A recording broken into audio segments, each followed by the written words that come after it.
প্রথম Bangladeshi American justice new York state এবং USA elect হয়েছি। সবাইকে আমি ধন্যবাদ জানাচ্ছি আমাকে ভোট দেওয়ার জন্য, আমার জন্য দোয়া করার জন্য, আপনারা যা আমার জন্য করেছেন অনেক ধন্যবাদ। আমি মনে করি যে এই উইকটা শুধু আমার জন্য না, আমাদের নেক্সট জেনারেশনের জন্য, যারা আমার পিছনে আসতেছে তাদের জন্য। আমি চাই না যে আমি প্রথম আমি শেষ, যে আরো জাস্টিসের ভবিষ্যতে হবে।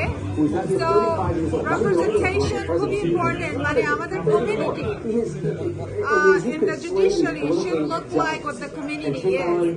And আমার সবসময় আমি বিশ্বাস করি যে প্রত্যেকটা মানুষকে সম্মান দিতে হবে, তাদের কথা শুনতে হবে, এবং fair and impartial justice is so important. Thank you so much. অনেক ধন্যবাদ।